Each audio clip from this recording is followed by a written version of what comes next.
Bonjour bianconeri de la Croatie, il fait 150 degrés à l'ombre, mais voilà, je devais vous faire cette petite vidéo pour qu'on parle ensemble de quelques petites nouveautés sur le mercato de la Juventus.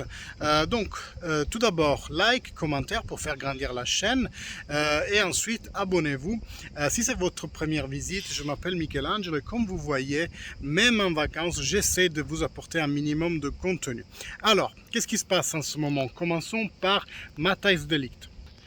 On a enregistré bien entendu la préférence de Matthijs de Ligt pour le Chelsea qui a remonté son offre qui consistait en 60 millions plus Timo Werner. Ils l'ont remonté à 80 millions cash. C'est bien, on va pas se mentir, mais la Juventus et notamment Arriva Bene semble mettre le point sur la table pour avoir au moins 100 millions. Ce qui est bien parce que ça nous permettrait de nous refaire l'équipe derrière. À ce propos, il y a déjà des discussions avec Fali Ramadani pour Kalidou Koulibaly, on en avait parlé. Les discussions continuent, mais maintenant ce qui semble être bien, c'est que les trois parties semblent penser que la Juventus est une bonne destination pour Kalidou Koulibaly. Certes, De Laurentiis devrait gérer un petit peu un problème de peuple, on va dire, hein, parce que notamment on connaît la place de Naples. Un joueur qui va de Naples à Juventus, c'est jamais quelque chose qui fait beaucoup plaisir aux Napolitains.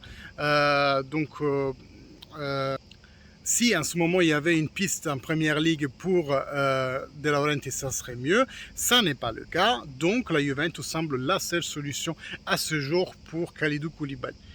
On va parler tout de suite après de Pogba et Di Maria. Leur jour d'arrivée semble être plus clair, mais d'abord je voudrais faire une passe sur Nicola Zaniolo parce que les contacts sont journaliers entre l'entourage de Zaniolo, la Juventus et la Roma. Hier, l'agent de Zaniolo, Vigorelli, a vu la Roma. Et la Roma semble intentionnée à parler du renouvellement uniquement post-mercato, ce qui veut dire en gros qu'il y a de fortes chances que Zaniolo parte déjà dans cette fenêtre de marché.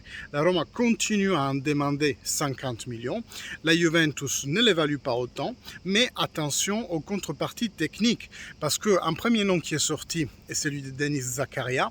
Bon, je crois moyennement que Zakaria puisse quitter Turin après uniquement 6 mois, sachant que même dans les 6 mois, il en a fait 2 de vacances pratiquement et 2 de blessures. Mais les matchs qu'il a joués, c'est des très bons matchs à mon sens. Donc je serais vraiment étonné de le voir quitter Turin. Et une autre option qui semble être envisageable, c'est celui de Cuadrado. Parce que la Juventus lui a renouvelé le contrat de façon automatique. C'était une clause qui était inscrite dans le contrat tout simplement. Et Cuadrado, dans un post il y a quelques semaines, il avait bien fait comprendre que tout n'était pas rose et fleurs avec la Juventus. Il y avait quand même quelques petits problèmes. Aujourd'hui, il pourrait être évalué dans un échange contre Nicolo Zaniolo, mais n'oublions pas, il a 34 ans. Il a qu'un an de contrat, donc son évaluation, ça m'étonnerait qu'elle dépasse les 10 millions.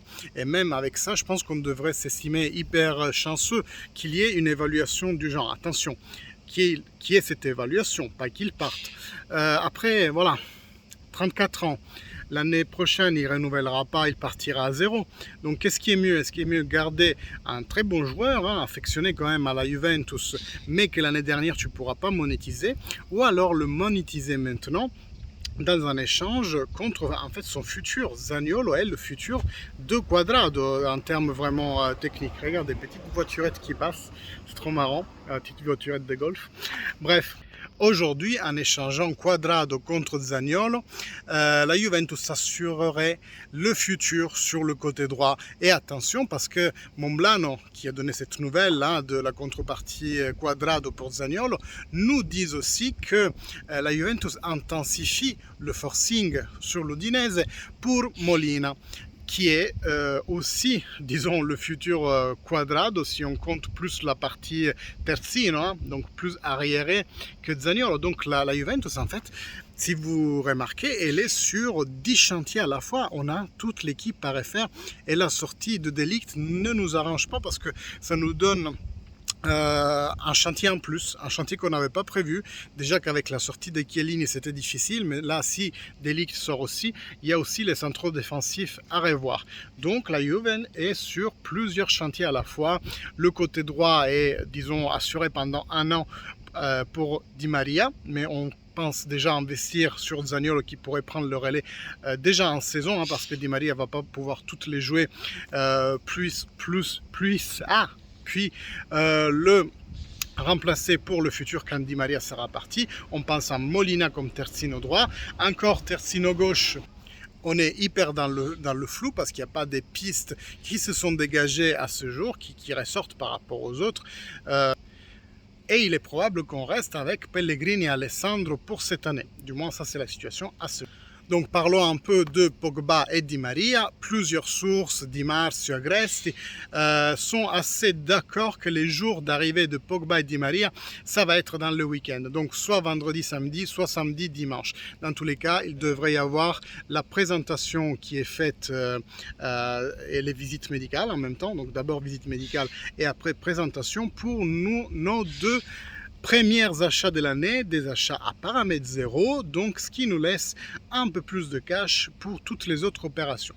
Ça va se faire les gars, ça va se faire et on verra par la suite comment on ajuste nos autres chantiers, c'est-à-dire les centraux défensifs, l'ailier gauche qui est quand même prioritaire par rapport à l'ailier droit, et il nous manque aussi encore une case à remplir comme ailier attaquant gauche, parce que là on est hyper blindé à droite. En fait, si vous faites attention, la droite est hyper blindée, mais la gauche, wow, qu'est-ce que ça va être? Est-ce que Ronaldo va revenir? Qu'est-ce que vous en pensez?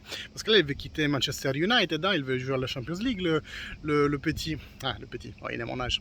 Mais je dis le petit parce qu'en fait, voilà, ce comportement-là, déjà, il l'a eu l'année dernière avec nous. Là, cette année, il rebelote avec le Manchester United. Certes, il pense à sa carrière, mais my God, il change d'avis tous les ans et là, l'année dernière, elle avait dit c'est le meilleur choix que j'ai fait de ma vie. Et déjà un an après, ah non, il veut partir. J'aime pas vraiment comme il est en train de terminer sa carrière. Ni lui, ni Messi. Hein. D'ailleurs, Messi se retrouve être l'ombre de soi-même au PSG. Et Ronaldo, lui, il termine comme le mendiant au bord de la route qui cherche une équipe tous les étés. J'aime pas comme la carrière de ces deux grands champions s'est terminée. Bref, faites-moi savoir ce que vous en pensez dans les commentaires. Like et commentaires pour booster la chaîne. Si vous venez de découvrir la chaîne, voyez, je vous fais découvrir du paysage et on parle un peu des nouveautés dans le monde du Juventus. Abonnez-vous. Ciao!